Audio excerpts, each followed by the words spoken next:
Bienvenue à notre nouvelle série de témoignages, de moments de grâce que le Seigneur continue de nous faire du bien.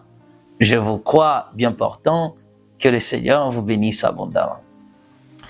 Après, nous avons vécu un moment de grâce où nous étions en train de parler de notre montée, où nous étions dans l'une des périphéries du royaume des dieux, du paradis, pour aller visiter le grand tabernacle éternel de Dieu, c'est-à-dire la grande ville préparée pour les saints.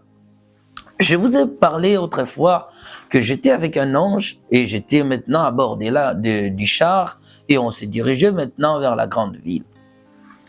Nous étions en train de voir des jardins que je vous expliquais parce que dans ces lieux, il y avait au moins 12 routes qui conduisaient à la grande ville et séparées maintenant des jardins.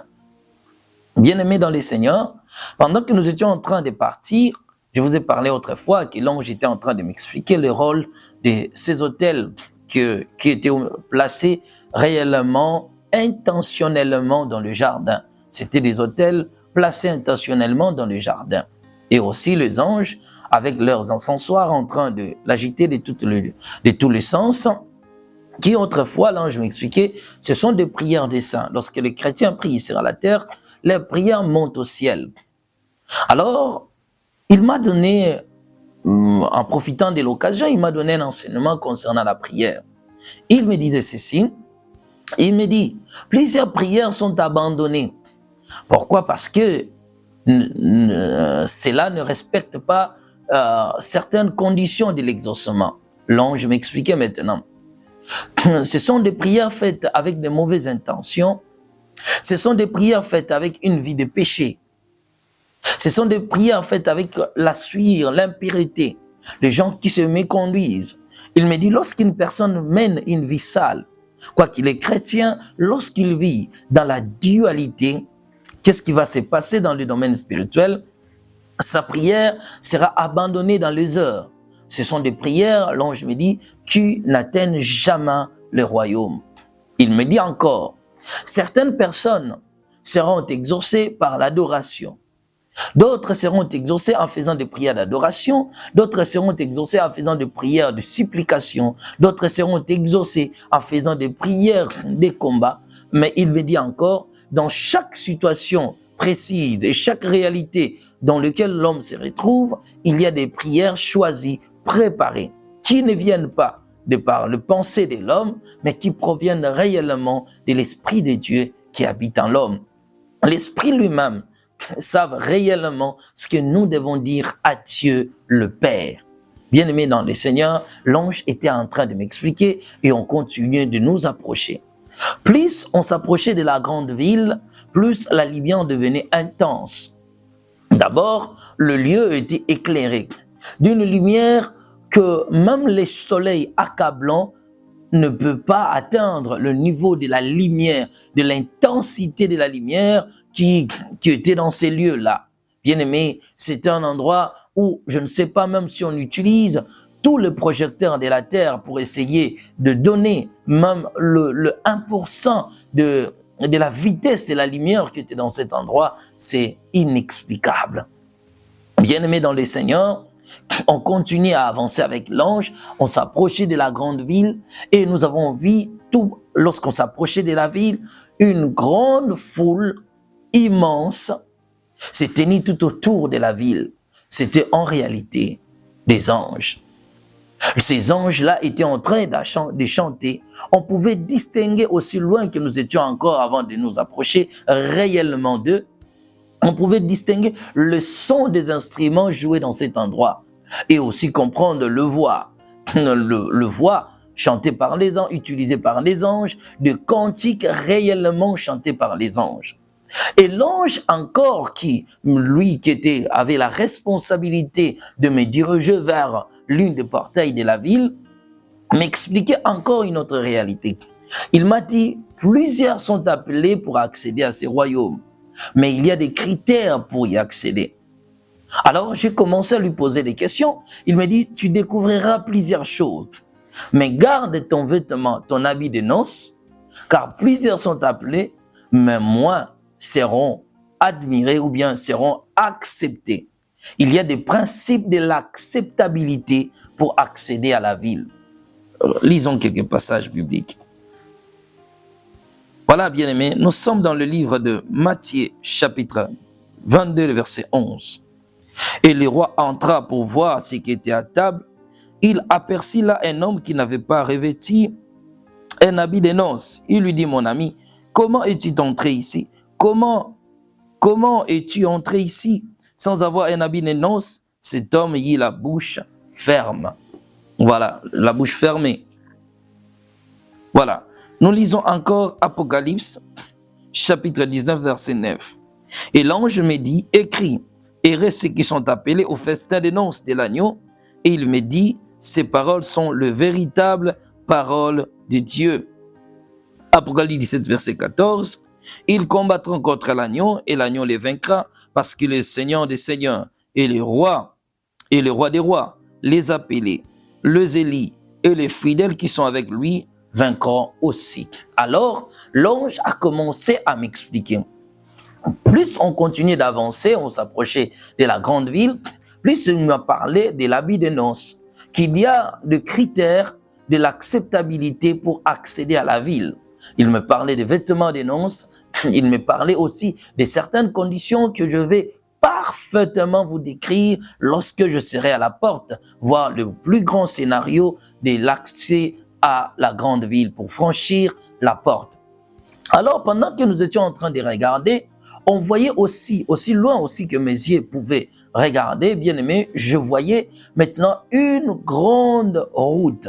Et cette grande route, qui n'était pas expressément directement attachée à la nôtre, c'était la route d'Israël.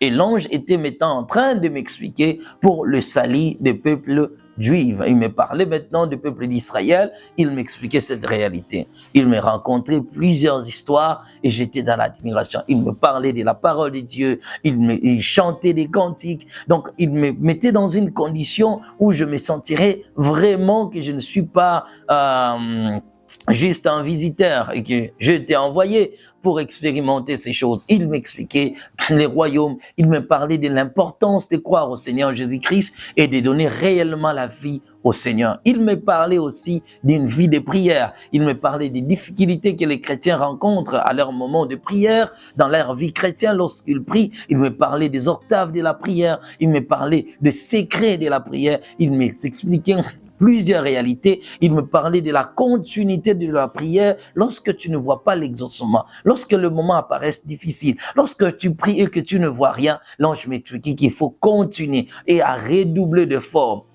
Il me parlait de la discipline de la prière systémique et que ça doit être une vie continue et que ça doit respecter certains critères et établir aussi certaines formules pour atteindre le monde de l'exaucement. Il me parlait de la vie de prière qui est à la fois l'intimité de l'homme avec Dieu et aussi à la fois nous garder dans une spiritualité assez équilibrée pour croître dans les choses de Dieu. L'ange continue à parler et on s'approchait là où il y avait des cantiques, alléluia, des cantiques, aussi certains cantiques que je maîtrisais parfaitement chantés sur la terre des hommes. Bien-aimés dans le Seigneur, c'était des cantiques et on s'approchait. C'était une foule immense d'anges indescriptibles. Bien-aimés, on s'approchait, ils étaient tous vêtus en blanc. Quand nous nous sommes approchés, bien-aimés, je trouvais aussi des gens qui sont venus de toutes les directions parce qu'il y en avait 12. Alors nous étions tous mélangés avec les anges, en train de chanter, en train de célébrer, en train d'adorer. On chantait des cantiques qu'on maîtrisait parfaitement sur la terre et de toutes les langues du monde. Et d'autres cantiques étaient chantés par des langues nouvelles. C'est-à-dire ce qu'on ne connaissait pas sur la terre, c'était des langues nouvelles qu'on avait trouvées au ciel, mais on pouvait facilement comprendre, cerner parfaitement l'information, comprendre la chanson. Bien aimé, il n'y avait aucun problème pour nous, il n'y avait pas de barrières linguistiques. C'était très facile pour nous à comprendre toutes les langues chantées dans cet endroit. Les anges continuaient à chanter et on me parlait de ce grand groupe. Il me dit, chaque groupe d'anges que tu vois est composé de milliers d'anges. et le nombre a été de 147 000 sections d'anges qui célèbrent le Seigneur au ciel. Et chaque groupe a parfaitement ses propres chansons, et d'autres groupes aussi chantent leurs propres chansons, mais l'harmonie régnait complètement. Quand on écoutait les anges chanter, ils le faisaient de tout leur cœur. Ils faisaient parfaitement. Donc, c'était une musique admirable. C'est qu'on dit, comme la définition de la musique sur la terre, qui dit l'art de combiner les sons de manière agréable à l'oreille. Je vous dis, là-bas, c'était agréable. Une seule chanson plafonnait les autres. C'était maintenant une chanson d'adoration qui poussait les hommes dans la présence de Dieu. Quand on jouait cela, nous tous, on prenait l'attitude des adorateurs. Certains se prosternaient, d'autres célébraient l'Éternel par des paroles. C'était comme l'atmosphère était changée.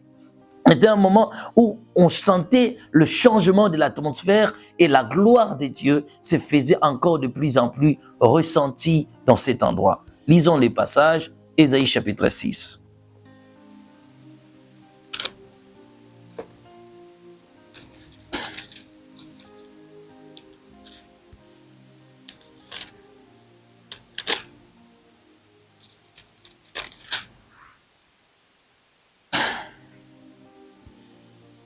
Ésaïe chapitre 6.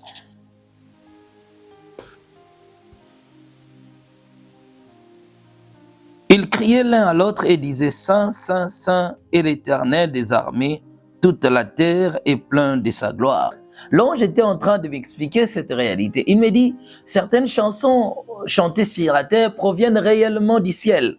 Ce sont des cantiques qui proviennent du ciel, envoyés sur la terre. Il me dit que la musique a une puissance et un pouvoir irréversible.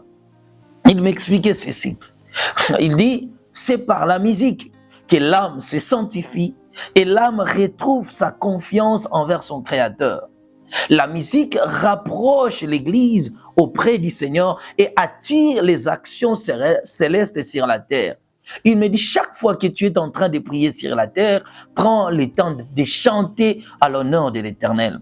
Il m'expliquait certains passages bibliques qui parlent des chansons de l'apôtre Pierre, de l'apôtre Paul, en chantant en prison, comment les chaînes tombèrent. Il m'expliquait de la puissance et de l'efficacité de la musique dans la vie chrétienne, comment cela éclaire l'âme de l'homme, comment ça renforce la présence de Dieu dans la vie de l'homme, comment ça réconforte l'homme, comment ça encourage un chrétien de continuer à poursuivre réellement son chemin de la foi chrétienne, comment ça sanctifie et comment ça blanchit.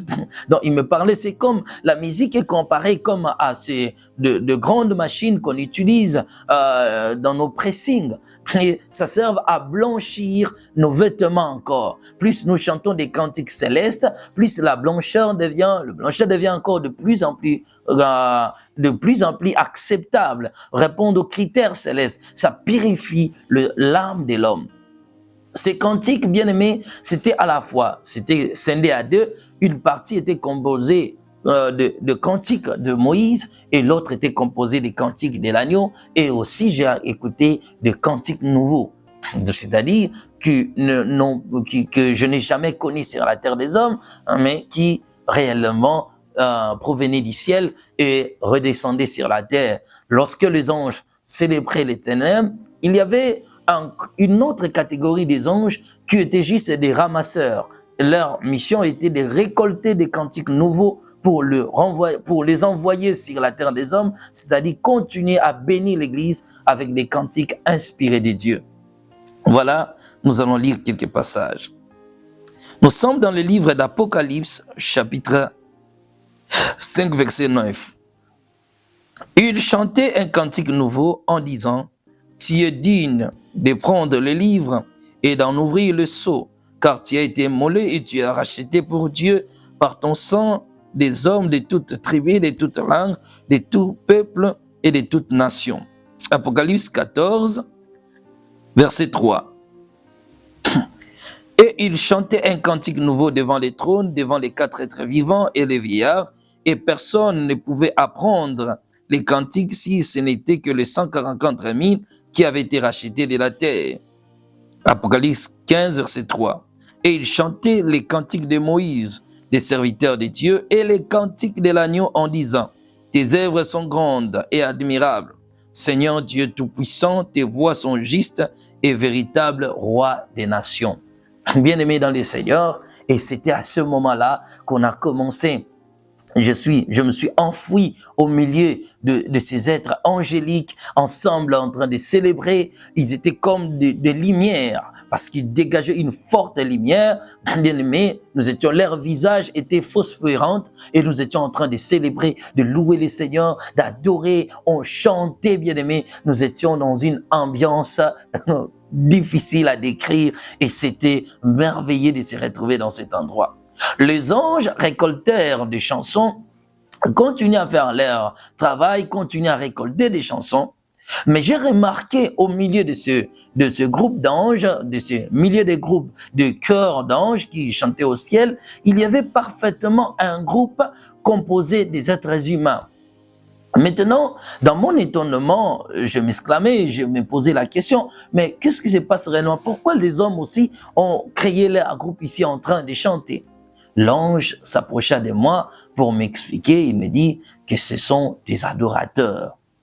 Il me dit, tous ceux qui adoraient Dieu, passaient du temps dans l'adoration, tous ceux qui intercédaient pour les autres, donc c'est-à-dire qui étaient réellement des intercesseurs sur la terre, tous ceux qui apportaient la bonne évangile, tous ceux qui apportaient aux autres l'évangile du Seigneur, la bonne nouvelle du royaume aux habitants de la terre, ces gens-là sont des adorateurs que le Père cherche. Ils ont pour mission de continuer à adorer. Ils sont récompensés à l'adoration du Seigneur, à célébrer le Seigneur jusqu'à l'enlèvement de l'Église. Ils sont là comme étant des adorateurs. Pourquoi? Parce qu'ils chantaient pour Dieu, parce qu'ils craignaient Dieu, parce qu'ils passaient des heures dans la prière, parce qu'ils évangélisaient, apportaient la bonne nouvelle aux autres, aux pécheurs, précisément aux perdus. Ce sont des gens qui ont bouleversé le monde par la parole de Dieu, qui ont changé la conduite de plusieurs. Ils continueront à célébrer les créateurs. Les cantiques firent jouer dans cet endroit et nous étions dans une forte admiration. On continue à voir. Dans la séquence où les anges récolteurs récoltaient des cantiques, d'après l'explication de l'ange, ces chansons sont récoltées pour être renvoyées sur la terre. Une fois récoltées, ils avaient un vase, ils le déposaient sur ce vase. Et ils prenaient maintenant cela et ils se dirigeaient à une vitesse de croisière. Après, ils disparaissaient à notre vie. L'ange m'a dit maintenant de pouvoir leur suivre pour voir la réalité. Vous allez facilement comprendre que ces jours-là, c'était le premier jour et il y avait notre premier stop pour retourner sur la terre et voir comment les anges déversaient ces cantiques sur la terre des hommes. Bien-aimés, j'ouvre cette séquence et puis je vais revenir au paradis parce qu'après avoir quitté cet endroit, nous avons maintenant trouvé ces anges sur la terre en train de déverser dans l'atmosphère ces cantiques célestes et crier à haute voix et sonner les trompettes aux habitants de la terre de chanter et de célébrer la grandeur de celui qui vit éternellement, de louer et de célébrer sa sainteté. Et je posais à l'ange la question, comment les hommes de la terre capteront-ils ces chansons, car ça semble être difficile. L'ange va m'expliquer ceci. Il me dit, lorsqu'une personne vit dans la crainte de Dieu et qu'en lui demeure la présence de Dieu, en lui demeure la nature de Dieu, cet homme est sensible à capter de cantiques célestes. Ça vous arrive aussi au moment des prières, l'ange m'explique, au moment où vous êtes en train de prier et qu'une chanson commence à monter dans votre cœur. Il dit, mais ce sont là des cantiques célestes qui viennent expressément dans la bouche de quelqu'un pour accomplir une mission. Le sanctifier, rapprocher son cœur vers les créateurs. Après la séquence, nous nous sommes retournés maintenant au ciel. En rentrant au ciel, bien-aimés, nous allons trouver maintenant une foule immense dans un fil d'attente attendant leur accès au royaume. Bien-aimés, cela a été le plus grand moment de l'histoire, le plus grand moment de cette expérience, les âmes dans des files d'attente pour accéder à la grande ville. Dans chacune des portes, il y avait un ange. Un ange avait la responsabilité devant la porte. L'ange qui se tenait là avait des livres dans ses mains. La porte de la ville était fermée. Vous attendez à l'intérieur, les gens chantaient. Nous, on chantait à l'extérieur, accompagnés des anges. Là-bas, à l'intérieur aussi de la ville, c'était des cantiques qui résonnaient. On écoutait de voix de milliers d'hommes, de personnes venues des quatre coins de la terre qui célébraient Dieu à l'intérieur de la ville. La ville était assez grande, bien aimée, et l'ange qui était avec moi m'expliquait maintenant les 47 000 cités qui sont à l'intérieur. Mais il me parlait maintenant des critères de l'acceptabilité. Pourquoi? Je voulais savoir pourquoi ces âmes sont dans ces files d'attente. Qu'est-ce qu'ils attendent encore? L'ange me dit, ils doivent remplir ce qu'on appelle, plutôt il parlait des âmes, elles doivent remplir certains critères de l'acceptabilité pour être admis dans ce grand royaume préparé pour les saints. Tous, dans le fil d'attente, bien-aimés dans le Seigneur, étaient dans l'empressement pour accéder à la grande ville.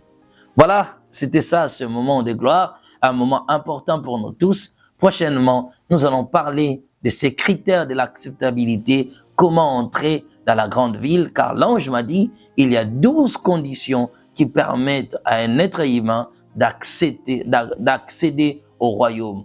Étant vêtus de vêtements de noces, les hommes, avec remplissant ou bien respectant les 12 critères d'acceptabilité ou bien les 12 conditions qui permettent à une âme d'accéder à ce royaume, sera l'objet de notre partage prochainement. Que Dieu vous bénisse abondamment.